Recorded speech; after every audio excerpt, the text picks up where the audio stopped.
आध्यात्मिक अनुभवों के सफर में आपका स्वागत है। धर्म पाठिका के साथ चलें ज्ञान के इस समुद्र में और गहराइयों तक पहुँचें।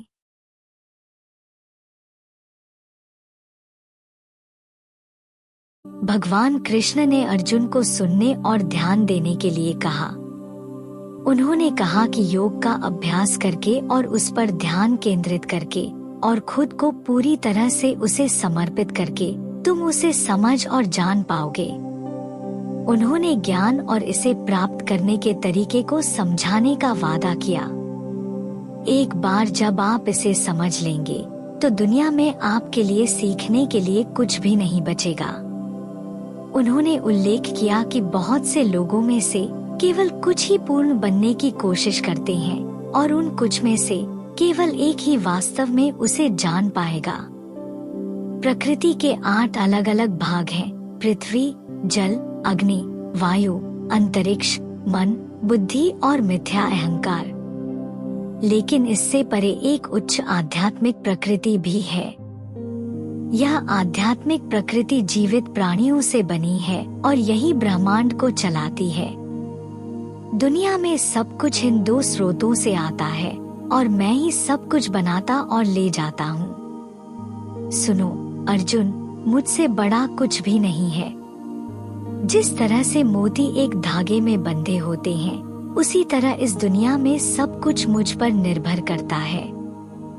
मैं पानी का स्वाद हूँ, सूर्य और चंद्रमा का प्रकाश हूँ और यहाँ तक कि सभी पवित्र वेदों में पाई जाने वाली ओम ध्वनि भी हूँ।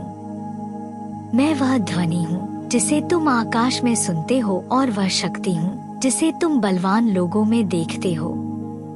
मैं सभी जीवित प्राणियों में जीवन हूँ और बुद्धिमान लोगों में बुद्धि हूँ। मैं इस संसार की हर चीज का मूल कारण हूँ। भले ही तुम मुझे नहीं देख सकते, लेकिन सब कुछ मेरा ही एक हिस्सा है।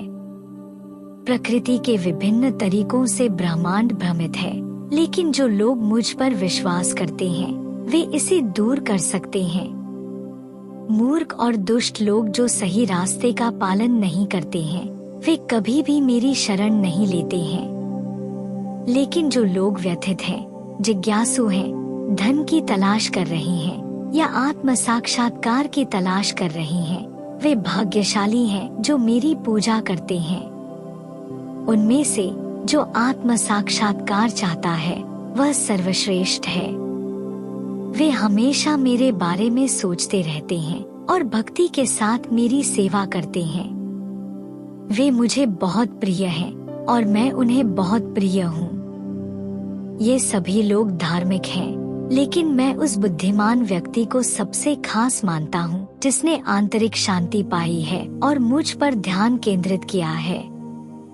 कई जन्मों के बाद यह बुद्धिमान व्यक्ति खुद को मुझे सौंप देता है और समझता है कि मैं हर चीज का स्रोत हूँ। ये विशेष लोग बहुत दुर्लभ हैं। अन्य जो भौतिक इच्छाओं से विचलित हैं, वे विभिन्न देवताओं की पूजा करते हैं और अपनी मान्यताओं के आधार पर अनुष्ठान करते हैं। मैं उन लोगों की मदद करता हूँ जो किसी विशिष्ट देवता में विश्वास करते हैं ताकि उनकी भक्ति गहरी हो सके। जो लोग भगवान के एक विशिष्ट रूप में विश्वास करते हैं और उनकी पूजा करते हैं, उनकी इच्छाएं केवल भगवान की अनुमति से पूरी होंगी। हालांकि ये आशीर्वाद केवल उन लोगों के लिए अस्थायी हैं जिनके पास बहुत अधिक ज्ञान नहीं है।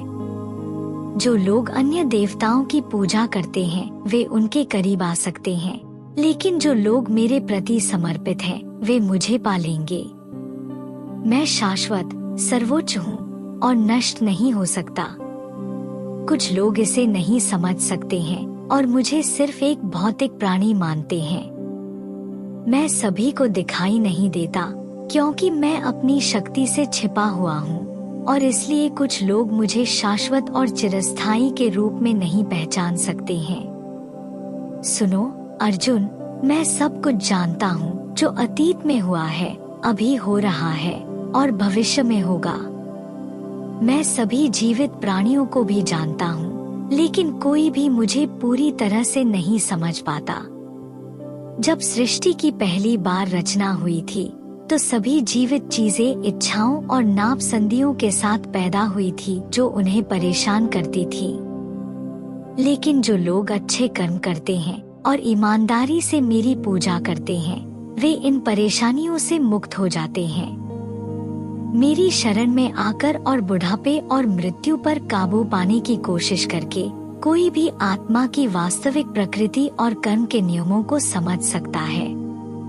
जो लोग मुझे भौतिक दुनिया के शासक, देवताओं और बलिदानों के प्राप्तकर्ता के रूप में देखते हैं और अपने जीवन के अंत में अपने मन को मुझ पर केंद्रित करते हैं, वे मुझे बेहतर तरीके से जान पाएंगे। और इसी प्रकार श्रीमद् भागवत गीता का 7वां अध्याय ज्ञान विज्ञान योग यहीं पर समाप्त होता है। श्रीमद् भागवत गीता के अगले अध्याय के लिए और सनातन धर्म से संबंधित अनेक कथाओं और ज्ञान के लिए जुड़े हमारे चैनल धर्म पाठिका से। आशा है कि आपको यह वीडियो पसंद आया होगा। अगर आपके पास कोई सवाल है तो कृपया हमें कमेंट में जरूर बताएं। धन्यवाद।